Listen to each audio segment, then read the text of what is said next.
गोपाल कृष्ण गोविंद गोविंद गोपाल कृष्ण गोविंद गोविंद गोपाल राधे गोविंद गोविंद गोपाल कृष्ण गोविंद गोविंद गोपाल गोविंद गोविंद गोपाल कृष्ण गोविंद गोविंद गोपाल कृष्ण गोविंद गोविंद गोपाल कृष्ण गोविंद गोविंद गोपाल कृष्ण गोविंद गोविंद गोपाल।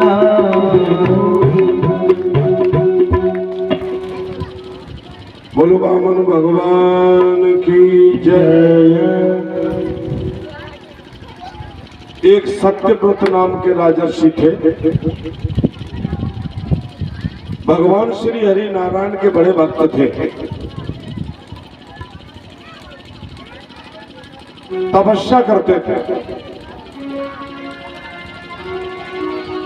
आगे चल के ये मनु बने। एक बार कृतमाला नाम की नदी में स्नान करने चले गए हैं। वहां ये गए भगवान सूर्य को अर्घ दे रहे थे। इनके हथेली में एक शफरी का बच्चा आ गया, मछली का बेटा। इन्होंने नदी के जल में फेंक दिया।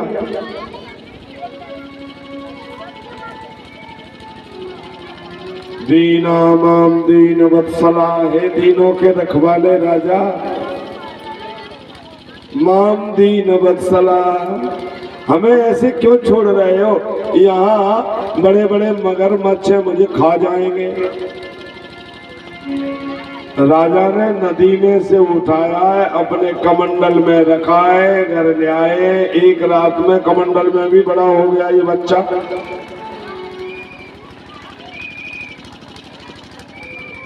राजा सुबह उठते ही राजा जगे कमंडल की तरफ गए कुल्ला करने। ये शफरी का बेटा बोला, राजन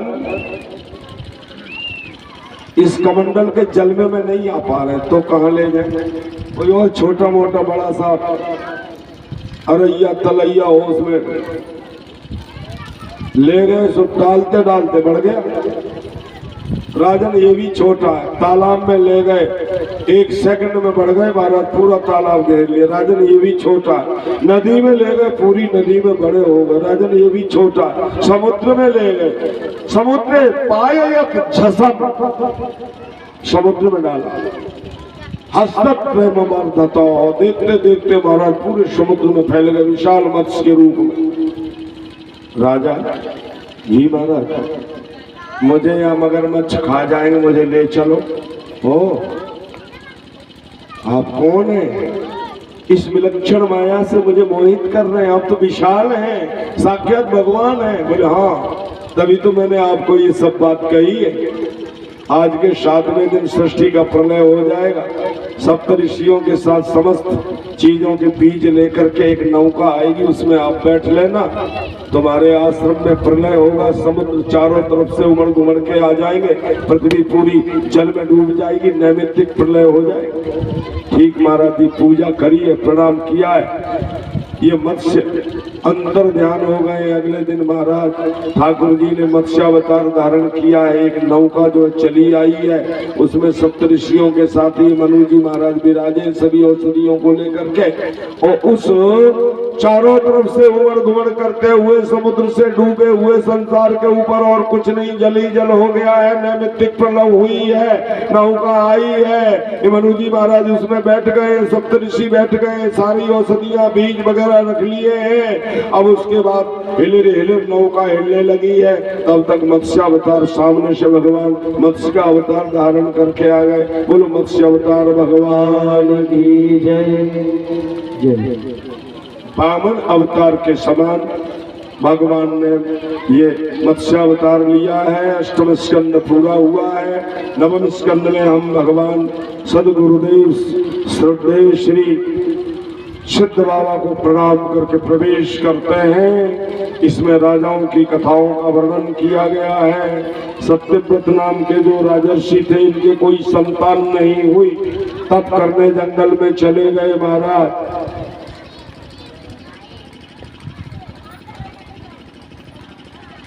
यहाँ से सूर्यवंश का वर्णन भी आरंभ हो रहा है, जो मैं आपको बता देता हूँ। सूर्यवंश का वर्णन यहीं से शुरू। ईशानुकथा महापुराण का 8वां लक्षण।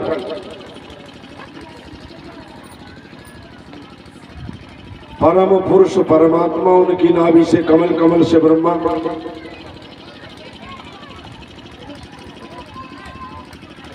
उनके मरीचि, उनके कश्यप, कश्यप से अदिति के माध्यम से विवस्वान नाम का बेटा हुआ। उनके श्राद्ध देव मनु हुए।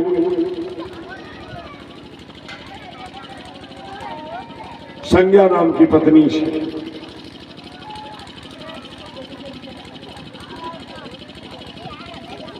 इनके यहाँ जब कोई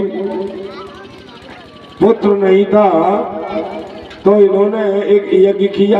यज्ञ के प्रभाव से इनके यहाँ एक बेटा आया है। उससे पहले और बेटे जो पैदा हुए उनके बारे में भगवान वेद व्यास जी बता गए, तो मैं भी बता देता हूँ, मेरा क्या हर्जा है भैया।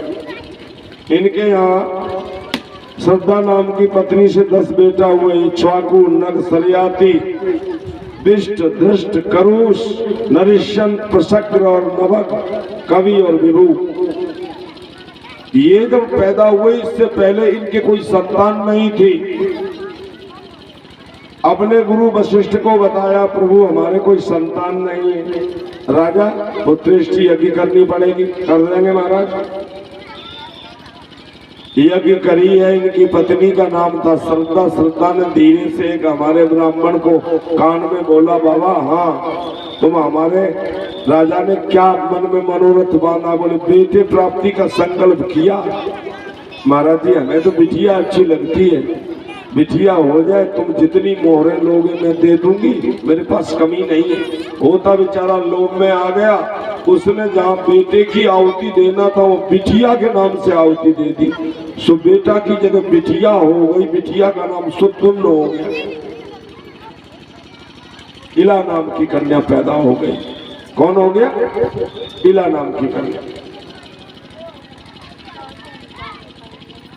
राजा ने मनु जी ने वशिष्ठ से निवेदन किया, गुरुजी हमने तो बेटे के लिए संकल्प किया था, जी बिटिया कहाँ से आ गई?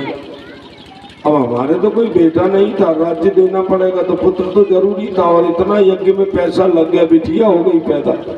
बोले विधि का विधान है राजा, इसमें तो कोई बात नहीं, तुम्हारे संतान हो जाएंगे। तब ये 10 बेटे बाद में हुए हैं।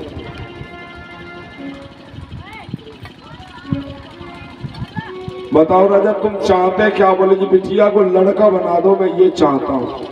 वशिष्ठ जी गए हिमालय पर, भोलेनाथ के दरबार में खड़े हो गए एक पैर से, नमः शिवाय।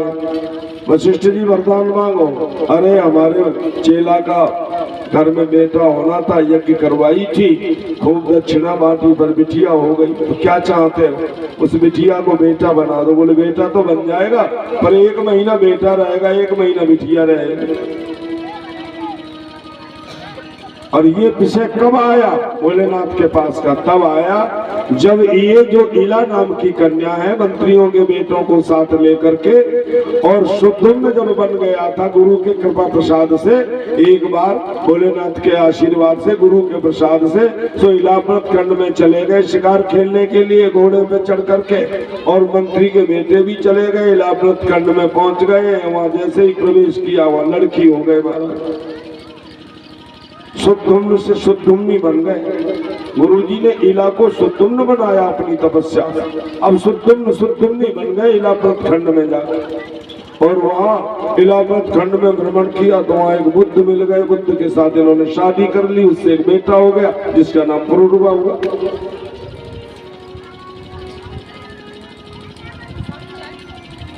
जितने घोड़ा थे घोड़ियां बन गए, और जितने लड़के थे वे लड़कियां बन गई। अब ये सुखदुम्नी महाराज बुद्ध के साथ में रह गई, सो इससे पुरूरवा नाम का बेटा हुआ।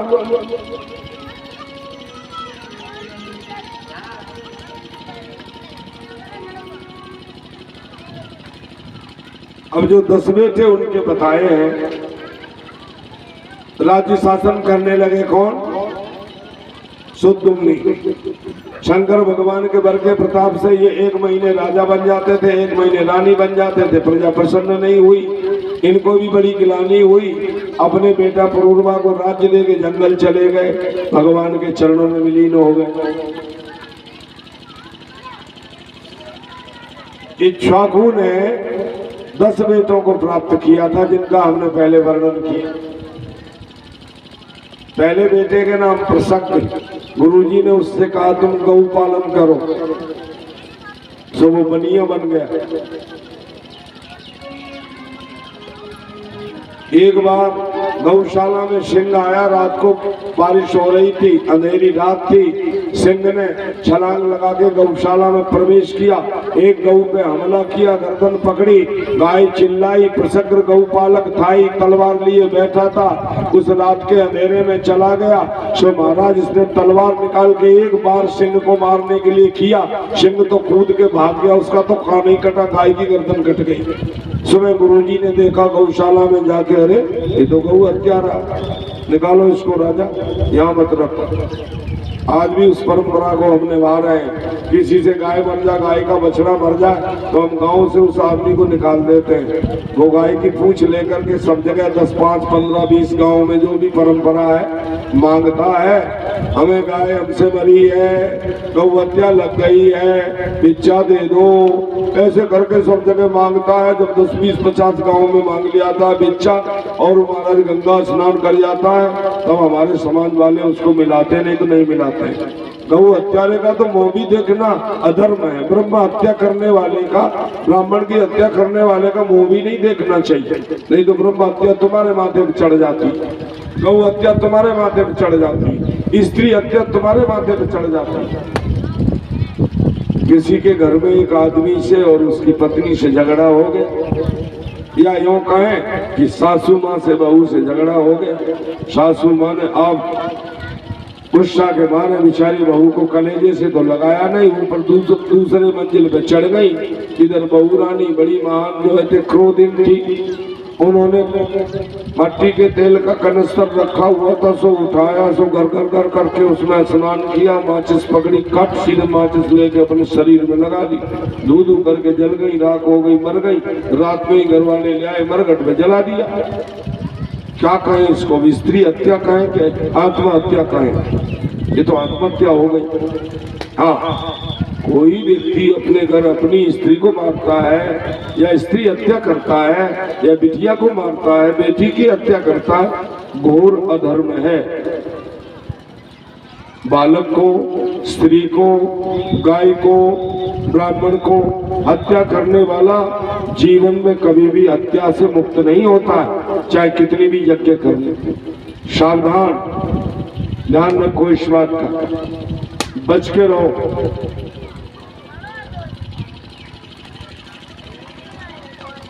गुरुजी ने घर से निकाल दिया, जंगल में चला गया, तपस्या करी, तपस्या के प्रभाव से योगी बन गया, भगवान के चरणों में विलीन हो गया। दूसरा बेटा कवि, वो भी बैरागी बन गया। चौथा बेटा करुष, इससे कारुष नाम के क्षत्रिय पैदा हुए।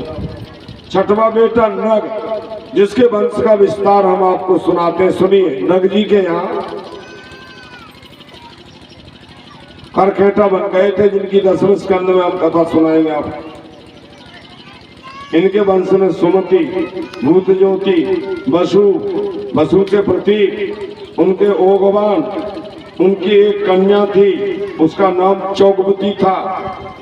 सुदर्शन के साथ उसका विवाह हुआ, उससे चित्रसेन हुए, नरिश्यंत हुए। आगे चल के इसी वंश में मीडवान पैदा हुए, ऊर्च और इंद्रसेन इसी वंश में पैदा हुए, सत्यस्रव हुए, उरुस्रव हुए। आगे चल के इसी वंश में अग्निदेव का प्राकट्य हुआ, भगवान अग्नि पैदा हुआ। 16:36 कन्हैया जी जल्दी आ जाओ। अग्निवंश में ये जो हमारे सामने बैठे हैं ना, ये सब अग्निवंशी क्षत्रिय है, अग्नि महाराज के वंश के हैं ये सब के सब।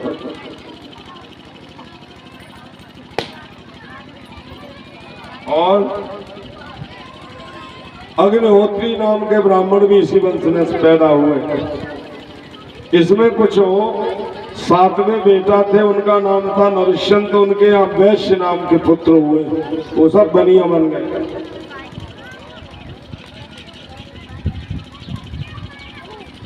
आगे चल के इनकी वंश परंपरा में, नरश्यंत की वंश परंपरा में धूम्रकेतु, मिनके बेटा विशाल, विशाल ने वैशाली नाम की नगरी बसाई। वैशाली कहाँ है? बिहार में। वैशाली डिस्ट्रिक्ट है कोई बिहार में? बिहार में उधर जितने क्षत्रिय हैं वो इन्हीं के वंश के हैं। आगे चल के इसी वंश में सोमदत्त, सुमति, जन्मेजय, बहुत सारे बड़े बड़े राजा हुए। सरयाती के वंश में उत्पन्न एक सुकन्या देवी, उनकी इतिहास बताया है। सरयाती नाम के राजा एक दिन अपनी कन्या सुकन्या को रथ में बिठा के रानी के साथ च्यवन ऋषि के आश्रम में गए। सावधान किया, बेटी को महात्माओं का आश्रम है, यहाँ कोई अनर्थ मत कर देना। महात्मा लोग गुप्त वेश में तपस्या कर रहे हैं, अनर्थ मत कर देना। बोले ठीक पिताजी। सब लोग सुन लो। सारे जितने साथ में गए थे ना, रथ पे, घोड़ों में, घोड़ियों में, रथियों में, हाथी पे, गधों पे, घोड़ों पे बैठ के सबको समझा दिया।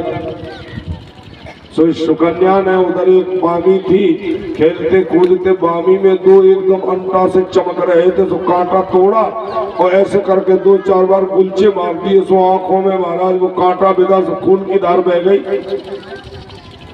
परम क्रोधना, च्यवन ऋषि बड़े क्रोधी थे।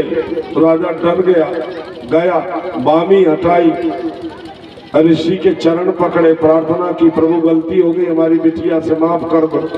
बोले हम अंधे धुंधे को संभालेगा कौन? तो बताओ हमारे लिए आज्ञा।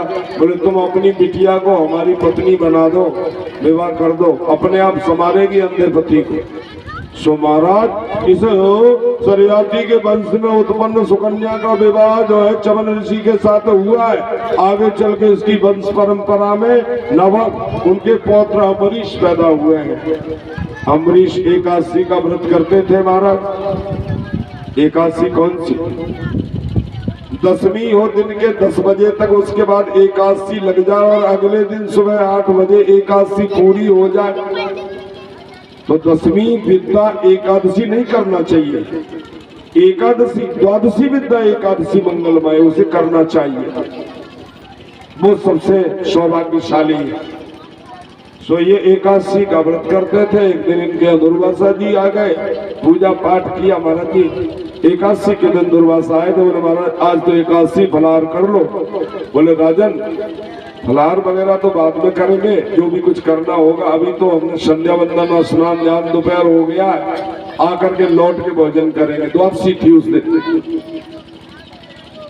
हम स्नान करने जा रहे हैं। दुर्वासा जी अपने शिष्यों के साथ 10,000 शिष्यों के साथ यमुना में स्नान करने चले गए। इधर राजा प्रतीक्षा कर रहा है, उधर उन्हें देर हो गई। द्वादशी से त्रयोदशी प्रदोष लगने वाला हो गया, हाहाकार मच गया। राजा ने ऋषियों से पूछा क्या करें? बोले ठाकुर जी के चरण दो, वो चरणोदक ले लो, व्रत भी भंग नहीं होगा और ब्राह्मण भोजन से पहले भोजन भी तुम्हारा नहीं माना जाएगा। जो इन्होंने आचमन किया, उधर से यमुना जी का स्नान करके दुर्वासा जी आ रहे थे, देख लिया अरे इस मूर्ख ने हमारा निमंत्रण किया, बगैर हमको खिलाए खुद जो आचमन कर रहा है, भोजन कर लिया खुद में। एकदम महाराज गुस्सा आ गई है, जटाओं में से कृत्या को निकाला है, जमीन पे पटका है, कृत्या प्रकट हुई है, हाथ में उलूक लिया है और राजा अम्बरीश को जलाने के लिए दौड़ गई है।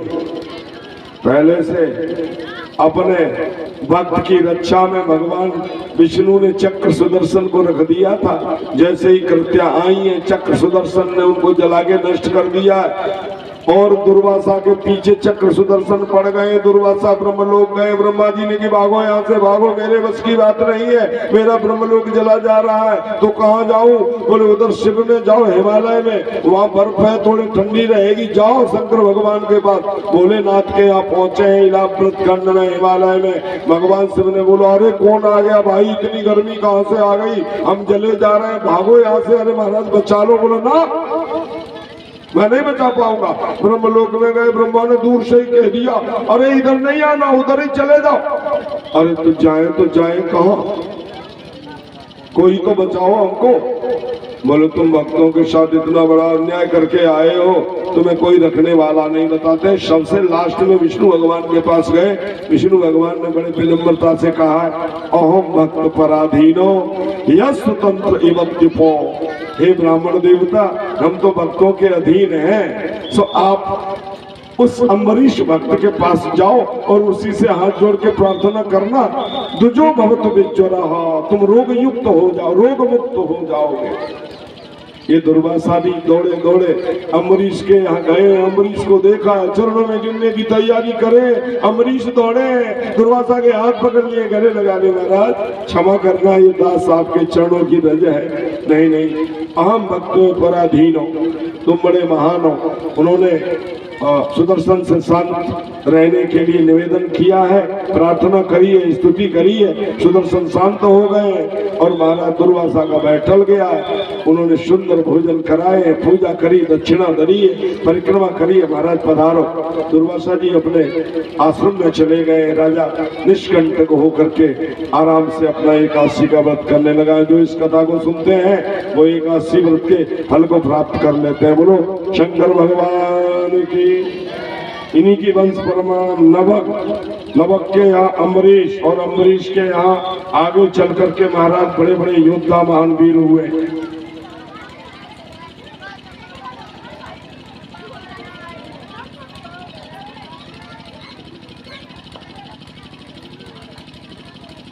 और गोस्वामी तुलसीदास जी कहते हैं 6 शास्त्र सब ग्रंथन को रस।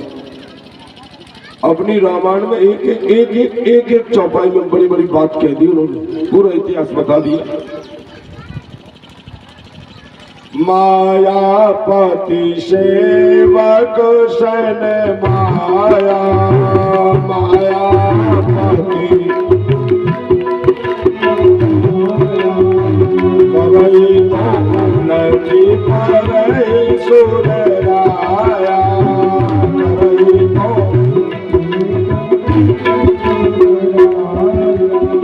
सुरेश्वर घोनाथ स्वभाव, सुरेश्वर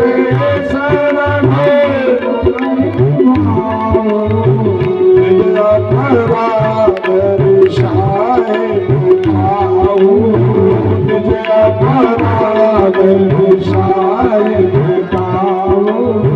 जो अपराध भगत कर करई, जो अपराध भगत कर करई, राम रोष पावक सोच रही, राम रोष पावक सोच रही। मैं समझता हूँ कि रामायण के अयोध्या कांड के 217वें दोहे की ये सारी चौपाइयां हैं जो मैं आपको श्रवण करा रहा हूँ, तुलसीदास जी का प्रसाद। और उस दोहे की दूसरी, चौथी, पांचवी चौपाई का मैं अभी गायन कर रहा हूँ।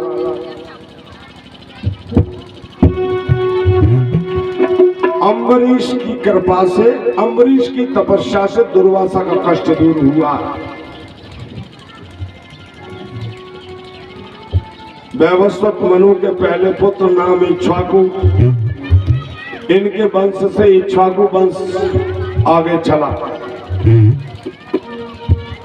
इनके वंश में बड़े बड़े क्षत्रिय हुए, मानदाता, सौभरी,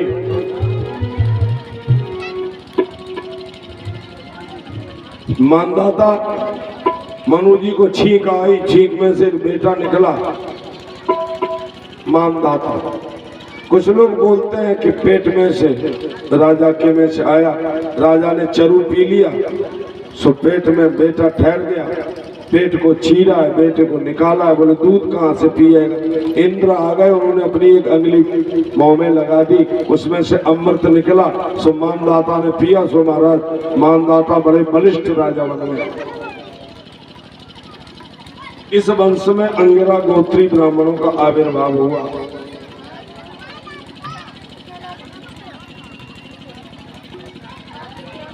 सौवरी ऋषि का उपाख्यान।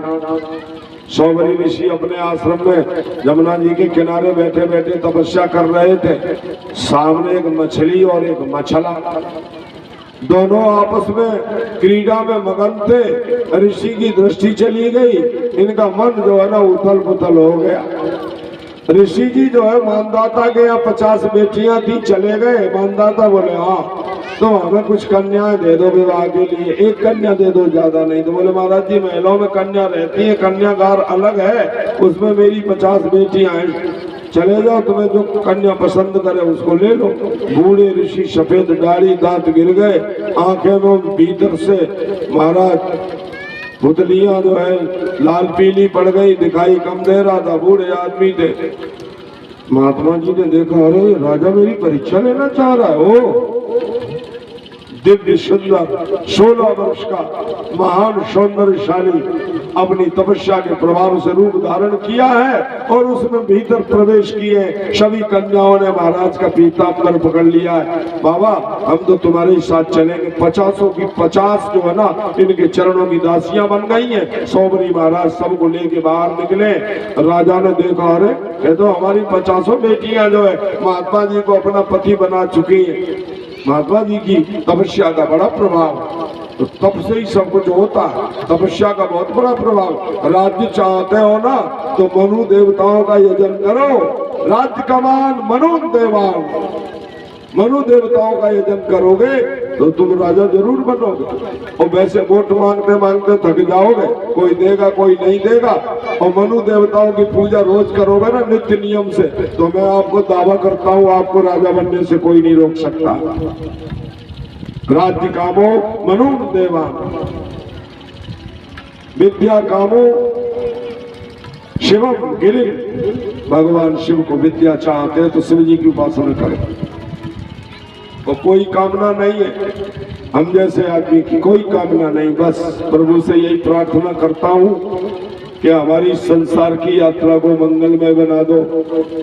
अकामः सर्व कामोवा मोक्ष काम मुदारधि तीव्रेण भक्ति योगेनो त्यजे तो परम प्रभु। परम प्रभु लक्ष्मी नारायण भगवान के यजन करते रहो। ओम नमो नारायणाय नमः। प्रणाम हटा दो। नमो नारायणाय नमः ये मेरे गुरु के द्वारा दिया हुआ मंत्र है। मैं तो मन ही मन इसी का जाप करता हूँ। पैसे की कमी हो जाती तो मेरे पास 16 मंत्र है, 15 शास्त्री जी हमारे सुनाएंगे। हिरण्य वर्णाम हरिणी सुवर्ण रजतस्रजाम लक्ष्मी जात वेदो मावह मावह जात वेदो लक्ष्मी वनपगामिनी यस्साहण्ड विन्देहं ग्रामस्य पुरुषानहं अस्मृत मध्यामर्थनाद प्रमोदिनीं। श्री राधे श्याम। इन 15 मंत्रों से ज्यादा पैसा चाहिए तो हवन करके जो है लक्ष्मी जी को याद कर लो, और कम पैसा चाहिए तो सूखा वगैरह हवन के कर लो। 15 मंत्रों का रोज जाप 15 बार। और देखते हैं लक्ष्मी जी कहाँ छिपती है, ऐसे चली आवेगी भरभराती हुई। त्यागी बाबा जी कह रहे हैं तुम ढोंग मत कर, ये करो। हमारे यहाँ तो वैसे ही आएगी पटक खावे। हम कहते भागो यहाँ से, हमें नहीं चाहिए। जाओ हुआ यज्ञ में जाओ, मालपुआ बनवाई हो जाओ। वाह। और लोग पटक खाते हैं पैसे के लिए, तपस्या नहीं करना चाहते। बगैर तप के तो कुछ होता ही नहीं है दोस्तों। तपस्या करोगे तो सब कुछ मिलेगा, साधना करोगे तो सब कुछ मिलेगा, संयम नियम से जीवन जियोगे तो सब कुछ मिलेगा। और संयम नियम नहीं है। एक माता जी थी, बड़ी भारी बुकड़ थी महाराज। ऐसी बुक्कड़ थी, ऐसी बुक्कड़ जिसका कुछ नाम निशान नहीं। सवेरे खड़ी हो, बाथरूम में जाए, लौट के आए, सो महाराज रोटी की छबरिया पे पांचों हाथ का पंजा छाप दे और जितनी बासी कूसी रोटी राटी मिल जाए, सब्जी भाजी सब खा खू के और लंबी डकार लेकर के और महाराज कुंभकर्ण की बहन की तरह खूब खर्राटा भर के जब तक इनके आदमी 12-1 बजे आते थे तब तक तो ये खूब अपना एक नींद ले लेती थी। तो बासी रोटी तो भैया नींद जिबाई। हाँ, बासी रोटी कई रोग को भी दूर करती है। जो माताएं गृह लक्ष्मियां होती हैं वो रोटियां फेंकती नहीं है, बासी रोटी को भी खाती हैं। बासी रोटी कई रोगों को दूर करती है। हाँ, पर ये है देवियों का लक्षण धर्म और ज्ञान, भक्ति और धर्म का पालन। पहले अपने वृद्धों को खिलाओ, पति को खिलाओ, बेटों को खिलाओ, बूढ़े माता पिता को खिलाओ, अपन से बुजुर्गों को खिलाओ, अपन से छोटों को खिलाओ, उसके बाद सबसे बाद में खाओ। हमारी माताएं बहन बेटियां आज भी मैं अपनी आंखों से देखता हूँ, घर में सब्जी खत्म हो जाती है, रूखी रोटी नमक से खा लेती, हंस के पानी पी के मगन रहते। ये है धर्म का पालन, इसको कहते हैं धर्म पालन। और पहले ये कटोरा सब्जी भर के एक कोने में खिसका दी और महाराज चुपर के 4-5 रोटी चने मिलवा और कोने में खिसका दी और उसके बाद में जो कुछ है चम्मच पटक रही है, कहीं कढ़ाई में, कहीं महाराज करेछुली पटक रही है, कहीं तवे में चमीटा ठोक रही है। घर वाले वैसे ही परेशान हो जाएंगे। जरा एक बार जोर से हंस दो आप, सब लोग हंसोगे ना तो हमको बड़ी खुशी होगी कि हाँ हमारी कथा नीति लग रही है। कितनी जोर से सुन रही, ध्यान से देखो ना, भागवत की कथा सुन रही है। ये रोटी करेछुली बासी रोटी सब्जी ज्यादा खाना एक सुन रही है, ये कथा थोड़ी सुन रही। अब क्या करें, हमारी मजबूरी, हमें तो इन्हें खुश रखना पड़ता है। इन्होंने यदि अशांति फैला दी है, देखो बाल गोपाल है कमर पे हाथ रखे खड़ा है, लाल टी-शर्ट पहने, ये देखो तैयार है ये उदम मचाने के लिए। अभी देख लो कूदना शुरू कर देगा। तो इन कन्हैया लोगों से, इन बाल गोपालों से इधर से बचूं तो इधर, इधर से बचूं तो इधर। तो भैया हम तो पिस रहे हैं दो पाटन के बीच में, साबुत बचान को सही। अपने बेटे को साबुत बचा लो, मौन धारण कर लो। इन बाल गोपालों को थोड़ा शांत रखो। 2 दिन की बात है, मेरे ख्याल से आज 10 तारीख हो गई, 11 और 12, बस 2 ही दिन बचे। आज कन्हैया जी तक पहुंचना, चलो तेज गति से भागते हैं।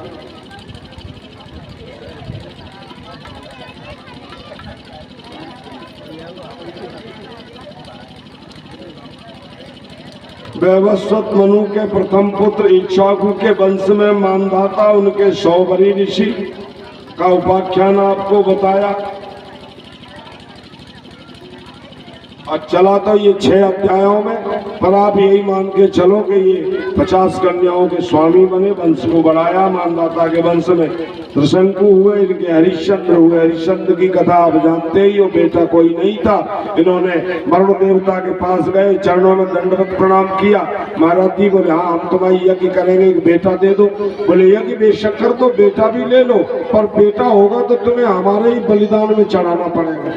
है चढ़ा देंगे महाराज, बेटा दे तो दो, बेटे का मुंह तो देख ले। ठीक है महाराज। बेटा पैदा हो गया, नाम रोहित रखा गया। पहले महीने में वरुण देवता आए, ले आओ देव हमारी बहन। दूसरे में आए, बहाना बना के वापस कर दे, दांत जम जाने दो, अभी अजंत है, अभी तो दूध के दांत है महाराज, इनको गिर जाने दो, अन्न के दांत आने दो। ऐसे टाल मटोल करते रहे। 2-3 बार वरुण देवता आए और क्रोधित हो गए। हरिश्चंद्र को जलोदर रोग हो गया, पेट ऐसे बढ़ गया महाराज, जलोदर, जल में पानी बन जाना। आजकल डॉक्टर लोग जो है ना इंजेक्शन लगाते हैं इतना लंबा पेट में, उस पानी को खींच लेते तो पेट थोड़ा हल्का हो जाता है। जलोदर रोग किसी को हो जाता है। अब ये तो किसी को पता नहीं जलोदर क्यों हो रहा है। वरुण देवता तुमसे नाखुश है। वरुण देवता ओम वरुण सौतम मानवसी, इस वेद मंत्र का जाप करो, देखो वरुण देवता कितने प्रसन्न होते। और कुछ नहीं आता तो ओम वम वरुणाय नमः, इससे ही वरुण देवता का पूजन करो, वरुण देवता खुश हो जाएंगे, जलोदर रोग दूर हो जाएगा।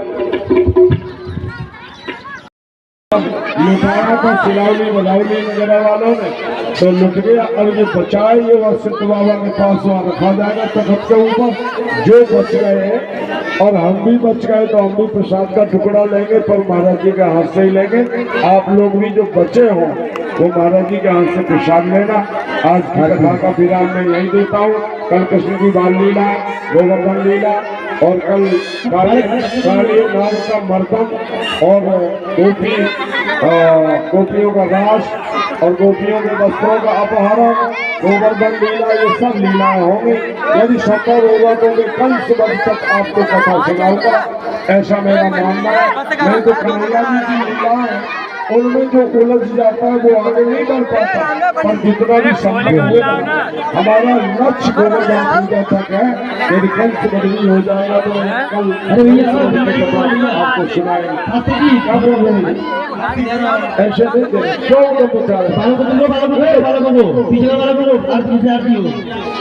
हाँ भैया जी, भक्तों ने दान दिया है, एक बार उनका सूची सुन लें। ये प्रसाद वही सबको मिलेगा। प्लीज अशांति ना करें। आपका ही उत्सव है, आपका ही त्योहार है। भगवान का प्रसाद तो भाग्यशाली को मिलता है। हमने निवेदन कर दिया सिद्ध बाबा के चरणों में जाओ, बच्चा खुचा वहाँ मिलेगा। नहीं तो जिसे मिल गया उसे मिल गया। सबको नहीं मिलता है, सबको ये प्रसाद नहीं मिलता। कहीं सब सोच रहे नहीं हमें मिल जाए, हमें मिल जाए। भाग्यशाली को मिलता है। और ये प्रसाद लेके कप नहीं खा लेना। ये प्रसाद की पूजा करता है, अपने को भाग्यशाली समझना। किसी को हाथी मिला, किसी को घोड़ा मिला, देख लो 3 साल में उसके घर में गाड़ी आ जाएगी। और किसी को यदि सीटी मिल गई है तो पुलिस में समझो कोई लगेगा ये लगेगा।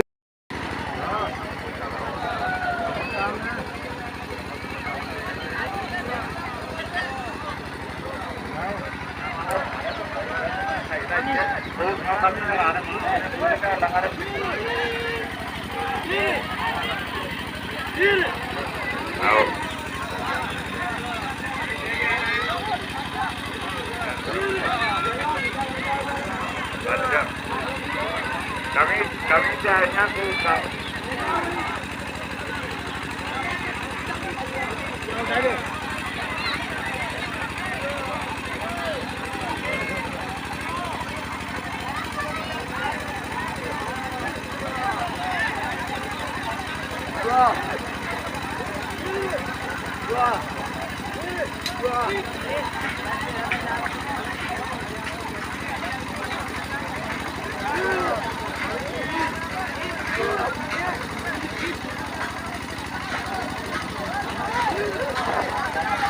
बहुत बहुत धन्यवाद।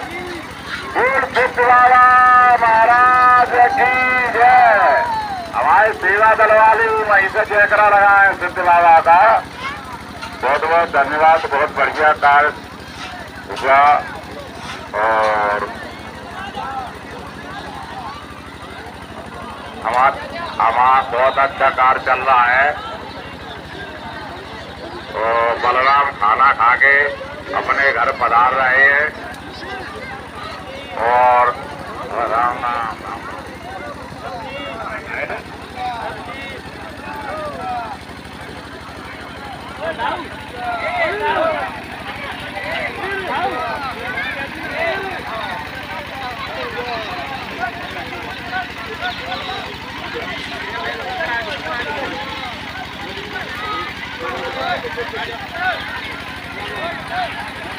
Hey!